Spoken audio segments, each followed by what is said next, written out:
today again, I have Candace with me. Hello. And we have decided to do a little video for you guys on questions that she's had about our lifestyle, the way that we do things, and how to improve some of our daily activities.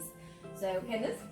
Well, since I've been around Ellie, and just watching how her family functions as far as on the raw diet, their habits as far as exercise, it's kind of inspired me a little bit, I guess you'd say.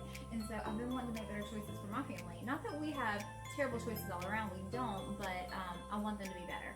And so I was just thinking if there were 3 things I could change this week to get us, on a better track to getting healthier bodies and knowing that my kids' insides are getting better every day and not worse from what I'm putting in them. Like, what are some doable things that would benefit them? Okay, so I'd always start with the first change that you can do, and it's probably an easy change for everybody, is substitute their breakfast with fruit. So that way, not only you're breaking your nightly fast that you normally fast on, regardless whether you choose to or not, because most people don't eat throughout the night, but you also start off with cleansing foods. So you're always going to have more astringent foods that like pull in their mucus a little more, or just fruits that are more filling. So if they gravitate towards each kind of fruit, then just go with whatever they want. A lot of the times, like bananas, mangoes, coconuts, and like fatty. I love grapes. Okay, so yeah, but think about like quantity too. So like a lot of times when you think of like, sorry, I don't mean to interrupt you, but I don't want them to be hungry and asking for something else in an hour. So for my kids, if we're gonna do fruit in the morning, I'm thinking like I'm gonna have to have something to make it filling for them, because they're gonna want something else to eat in an hour. Okay, so first off, like I would start with whatever you're doing it. Like if you don't think like you can just take away whatever they're eating and making it into like a new breakfast, then try substituting things. What do they normally eat? For my son, he always wants cereal. He wants cereal and honestly turkey sausage or something with it. For my daughter, she's good with toasted fruit. So really for her, just veer more toward the fruit and maybe half piece of toast. And then for him, I don't know. He's gonna be my tricky one. He loves fruit, but he likes something fit. Like he's gonna have to have a little. So there was, I don't remember what exactly it's called, but it was a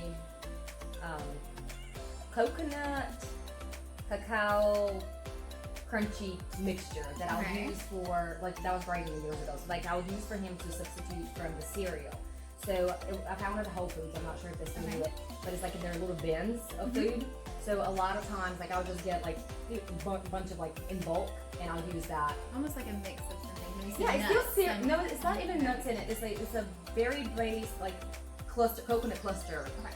I'm not sure if that's actually probably the name of it. It's like a coconut cluster. So like transition him over to a healthier alternative of a cereal, and then get him to move up, like offer some fruit.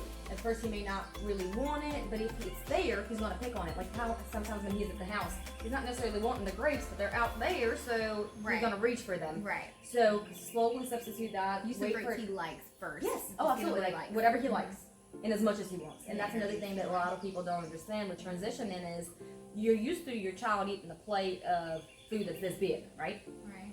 But if you transition over, expect to like double or triple the amount of fruit that they're going to have, because it's not as dense, and so they need more of it. And I more think of the quality than the quantity. Correct. I think. So I think that a lot of the times that people feel hungry if they're just eating fruit, it's because they don't eat enough of it.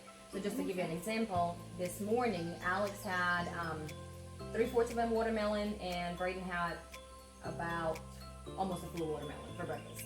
Wow. So that's, you don't think about that quantity of food whenever you first think about we think food. A lot of times as fruit for like a little snack, but not as a sustainer. And maybe if we change our thought process on that a little bit. Yep.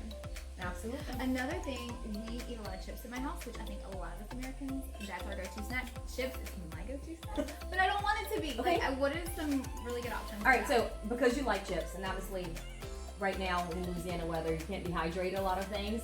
In the winter, and if you live in like colder climate, absolutely dehydrate things, and it turns into chips consistency. So what I do a lot So what I do a lot in the winter, and it's time consuming, so that's not for everybody, but I would I would make a mixture in the Vitamix of like different things that I have, like a nut based, tomato based, like cheesy, like raw vegan cheesy, like nutritional yeast based.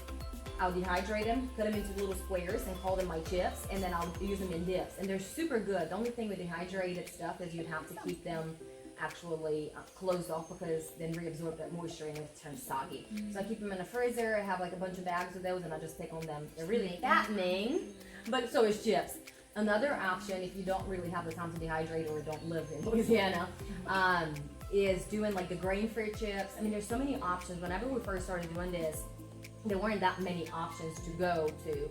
Whenever first Braden was like on grain-free, I had to make his own chips. I had to make his cakes. I had to make his sweets and everything else in between that.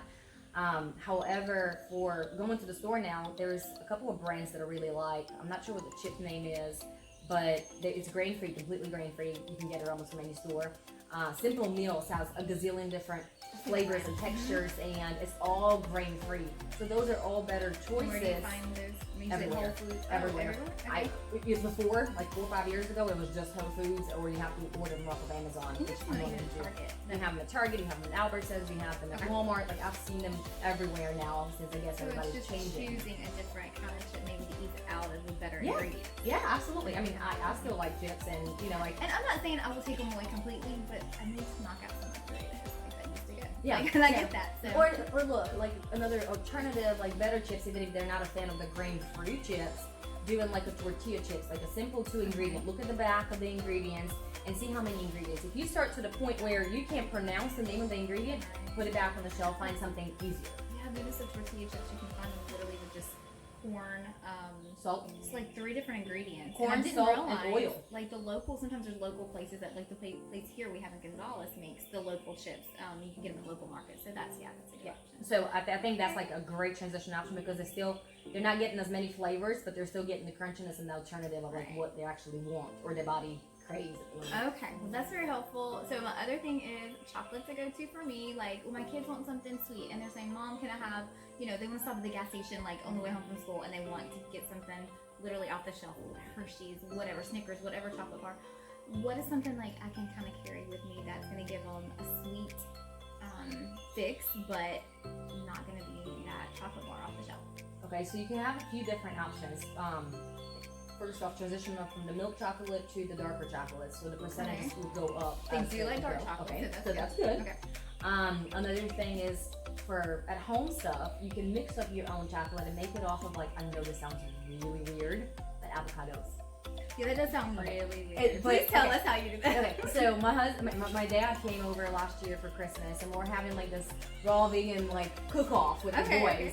And Dad was like, "What are you guys doing?" I'm like, "Chocolate pudding." He's like, with avocado and whatever else you're adding on to this thing. I was like, "Yeah, Daddy, like it's really like a thing." It's like I would not try it, and I would not think it's chocolate. Like, but you do what you gotta do. So I mix it up, I blend it all together. It was 1 avocado, a little bit of a sweetener like agave or honey or whatever you're using, like whatever kind of sweetener you have, and then you add cacao powder, and so you just kind of mix it up to your taste. So I think I did like 1/4 of a cup of cacao powder and just as sweet as I wanted it to get. And then if it doesn't get really, really sweet with whatever ingredients you have, just add some dates to it, and it's absolutely identical to a pudding. Really? You can't believe it. Never My in a dad million would years ask for would I it thought all the that. time now. Really? Yep. Okay. So it's just about knowing. Yeah. But doing your research too, like if you want to transition to like a healthier alternative, look at what's healthier for you in your eyes at the moment. So like 5-10 years ago, healthy may have been eating more chicken, so you would have transitioned over to that. So ideally, before starting is get to what makes you feel better. So like whatever ingredients makes you feel better, because I know a lot of times for some people, avocado is a fat food. They don't want to eat it. They don't want to have too much of it. Kind of how I grew up, like being careful with avocados because there was a lot of fat in them. But there's so much difference in kinds of fat. Like the good fats, which that I didn't really understand until a little bit later, or I probably would have been more okay with, having eating them more. And grapes, a lot of people think steer away from grapes because of all the sugar. Yet you've told me how beneficial they are to you. So that's kind of what I wanted to have this conversation with you. Is I can't do everything right now to be where I want to be, but I need to start making steps. And so I think like if we can start doing the more fruit in the mornings, doing what do we say, the chips, just buying chips with better ingredients, not just choosing chocolate because it's my favorite thing in the world. And sometimes you should just choose chocolate. Let me just say, sometimes you should. I agree with you. But 90% of the time, like there's other options. Right. And so anyway, thank you, my friend. You're You're always welcome. helpful. You're welcome. I hope it helps you guys too. Thank you guys for joining us, and please don't forget to hit the Subscribe button, and we'll see you next time. Bye, guys.